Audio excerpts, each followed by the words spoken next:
नमस्कार दोस्तों, स्वागत है आपका आज के मुख्य समाचारों में। यहां पर आपको देखने को मिलेंगे आज की तमाम बड़ी खबरें मुख्य समाचार ब्रेकिंग न्यूज अपडेट्स के रूप में। चलिए दोस्तों, जान लेते हैं आज की पहली बड़ी खबर। अयोध्या में आई रामलहर, श्रद्धालुओं के लिए 1 घंटा बढ़ाया गया दर्शन का समय।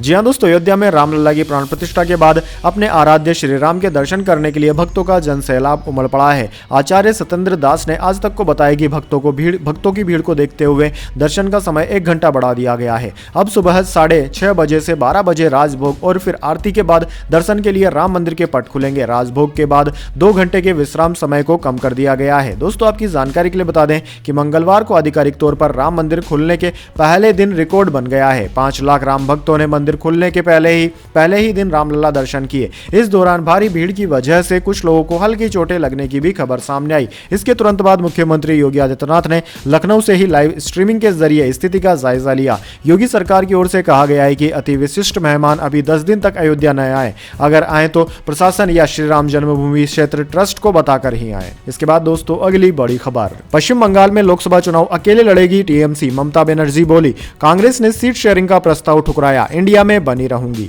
जी हां दोस्तों, पश्चिम बंगाल की मुख्यमंत्री और तृणमूल कांग्रेस यानी कि टीएमसी सुप्रीमो ममता बनर्जी ने 2024 लोकसभा चुनाव अकेले लड़ने की घोषणा की है। ममता ने बुधवार को कहा कि पश्चिम बंगाल में सीट शेयरिंग को लेकर कांग्रेस ने मेरा प्रस्ताव ठुकरा दिया, हम बंगाल में अकेले चुनाव लड़ेंगे। दरअसल कांग्रेस लोकसभा चुनाव के लिए बंगाल में 10 से 12 सीटों की मांग कर रही है, जबकि टीएमसी केवल 2 सीटें देने पर अड़ी हुई है। यह वे सीटें हैं जिन्हें कांग्रेस ने साल 2019 से लोकसभा चुनाव में जीता था। कांग्रेस के अलावा बंगाल में लेफ्ट पार्टियां भी हैं जो 28 दलों वाले विपक्षी गठबंधन इंडिया का हिस्सा है। ममता ने बुधवार को हावड़ा में मीडिया से कहा कि मेरी कांग्रेस से कोई चर्चा नहीं हुई, मैंने हमेशा कहा है कि बंगाल में हम अकेले लड़ेंगे। मुझे इस बात की बिल्कुल चिंता नहीं है कि देश में क्या होगा, लेकिन हम सेकुलर पार्टी हैं और बंगाल में हम अकेले भाजपा को हराएंगे। मैं अब भी इंडिया का हिस्सा हूं।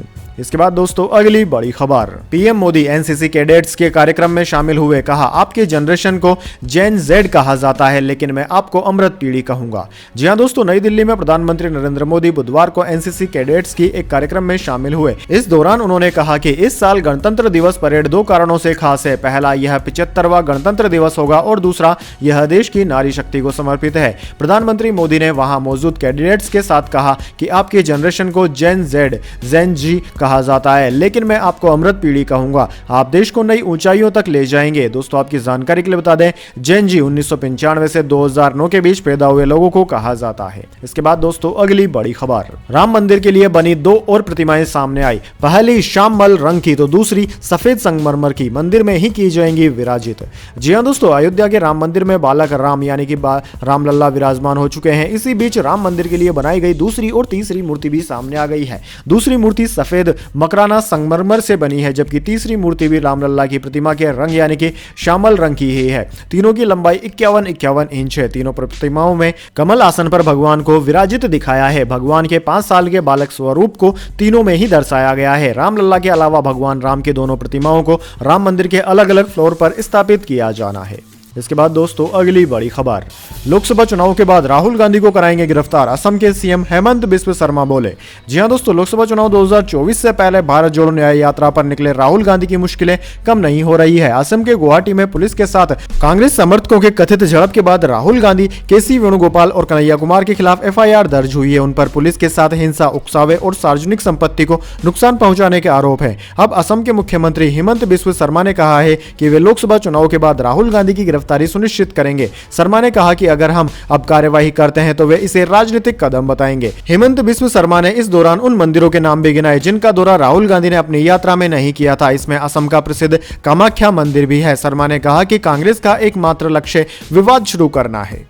इसके बाद दोस्तों, अगली बड़ी खबर। एप्पल की पहली इलेक्ट्रिक कार 2028 में आएगी। टेस्ला की तरह ऑटोमेशन ड्राइव फीचर मिलेंगे। पहले बिना स्टीयरिंग व्हील वाली ईवी का प्लान था। जी हां दोस्तों, अमेरिका टेक कंपनी एप्पल अपनी पहली इलेक्ट्रिक व्हीकल 2028 में लॉन्च करेगी। इससे पहले कंपनी एप्पल ईवी को 2026 में लॉन्च करने वाली थी। ब्लूमबर्ग की एक रिपोर्ट में इस बात की जानकारी दी गई है। 2028 में लॉन्च होने वाली यह कार पुराने प्लान के अनुसार पूरी तरह से ऑटोमेटिक ना होकर सेमी ऑटोमेटिक होगी। इससे पहले कंपनी का प्लान एप्पल ईवी को बिना स्टीयरिंग व्हील के लॉन्च करने का था। रिपोर्ट के मुताबिक कंपनी ने अपनी लॉन्चिंग स्ट्रेटजी में बदलाव किया है, जिसके तहत एप्पल कार को टेस्ला और दूसरी इलेक्ट्रिक व्हीकल की तरह ही लेवल 2 सिस्टम पर डेवलप की जा रही है। एप्पल के वाइस प्रेसिडेंट केविन लिंच 2021 से इस प्रोजेक्ट को लीड कर रहे हैं। लिंच के गाइडेंस में ही कंपनी ने पुराने स्ट्रेटजी में यह बदलाव किया है। इसमें ड्राइवरों को ऑटो पायलट सिस्टम के बावजूद ड्राइविंग के दौरान जरूरत पड़ने पर कंट्रोल देने के लिए तैयार रहना होता है। पहले इसे लेवल 4 ऑटोनॉमी के साथ डेवलप करने की प्लानिंग थी। इसके बाद दोस्तों अगली बड़ी खबर, अग्नि 5 जैसी खतरनाक मिसाइलों की झांकी लेकर कर्तव्य पथ पर आएगी डीआरडीओ की महिला वैज्ञानिक। जी हां दोस्तों, देश की सेनाओं को ताकत देने वाली संस्था का नाम है रक्षा अनुसंधान एवं विकास संगठन डीआरडीओ। इस बार गणतंत्र दिवस परेड में डीआरडीओ की तरफ से खतरनाक मिसाइलें, fighter jet, command control system जैसी महत्वपूर्ण चीजों का प्रदर्शन किया जाएगा। इस वर्ष की झांकी पृथ्वी, वायु, समुद्र, साइबर और अंतरिक्ष जैसे 5 आयामों में रक्षा कवच प्रदान करके राष्ट्र की सुरक्षा करने में महिला सशक्ति विषय पर आधारित है। डीआरडीओ की महिला वैज्ञानिकों का रक्षा अनुसंधान के प्रमुख क्षेत्रों में बहुमूल्य योगदान रहा। इस झांकी में रक्षा अनुसंधान एवं विकास में महिलाओं की भागीदारी को प्रमुखता से प्रदर्शित किया जाएगा। प्रसिद्ध वैज्ञानिक सुनीता देवी जेना दस्ते की कमांडर होंगी। इसके बाद दोस्तों अगली बड़ी खबर, फेसबुक के जरिए संपर्क, मशहूर होने की चाहत, संसद कांड के आरोपियों के बारे में दिल्ली पुलिस का बड़ा खुलासा। जी हां दोस्तों, 13 दिसंबर को संसद की सुरक्षा में सेध लगाकर हंगामा करने की घटना को हुए 40 दिन से भी अधिक समय बीत चुका है। इस मामले में गिरफ्तार 6 आरोपियों से पुलिस लगातार पूछताछ कर रही है। उनका पॉलीग्राफी, नार्को और ब्रेन मैपिंग टेस्ट भी हो चुका है। इसके बाद दिल्ली पुलिस ने खुलासा किया है कि सभी आरोपी मशहूर होने के लिए कुछ बड़ा करने की कोशिश में लगे थे, लेकिन सफल नहीं हो पाए। इतना ही नहीं, अपने साजिश को अंजाम देने के लिए उन्होंने खुद ही पैसे एकत्रित किए थे। आरोपियों को लगता था कि पुलिस गिरफ्तार करने के बाद उन्हें रिहा कर देगी, क्योंकि उनका अपराध गंभीर नहीं है। दिल्ली पुलिस के एक वरिष्ठ अधिकारी ने बताया कि पूरी साजिश का मास्टरमाइंड मनोरंजन डी है। वो सोशल नेटवर्किंग साइट फेसबुक पर Bhagat Singh fan club page चलाता था। इसका इस्तेमाल समान विचारधारा वाले लोगों को कुछ बड़ा करने के लिए, प्रेरित करने के लिए करता था। वो लोगों को उकसाता था, मशहूर होने के लिए, क्रांतिकारी कदम उठाने के लिए कहता था। आरोपी पिछले 4 साल से एक दूसरे को जानते थे। उन लोगों ने संसद में हंगामे की योजना 1 साल पहले बनाई थी। हालांकि उनके फैन क्लब में हर कोई संसद की सुरक्षा में सेध लगाने जैसी आत्मघाती विचार से सहमत नहीं था। इसके बाद दोस्तों अगली बड़ी खबर, रहाणे पुजारा की अनदेखी पर बोले रोहित शर्मा, टीम के दरवाजे किसी के लिए बंद नहीं हुए, पर युवाओं को मौका देना जरूरी। जी हां दोस्तों, भारतीय कप्तान रोहित शर्मा ने test specialist batter Cheteshwar Pujara और अजिंक्य रहाणे को टीम में शामिल न करने पर पहली बार बयान दिया है। रोहित ने कहा है कि भारतीय क्रिकेट टीम के दरवाजे किसी के लिए बंद नहीं हुए हैं। पुजारा और रहाणे शानदार खिलाड़ी रहे हैं, लेकिन युवाओं को भी मौका देना जरूरी है। रोहित ने यह बात हैदराबाद में इंग्लैंड के खिलाफ 5 टेस्ट मैचों की सीरीज के एक दिन पहले कही। ऐसा माना जा रहा था कि शुरुआती 2 टेस्ट में विराट कोहली की गैर मौजूदगी में रहाणे या पुजारा में से किसी एक को मौका मिल सकता है, लेकिन अजीत आगरकर की अगुवाई वाली सिलेक्शन कमेटी ने ऐसा नहीं किया और युवा रजत पाटीदार को मौका दिया। दोस्तों आपकी जानकारी के लिए बता दें, इंग्लैंड से 5 मैचों की सीरीज से पहले बुधवार को प्री मैच कॉन्फ्रेंस में रोहित ने यह सब बातें कही।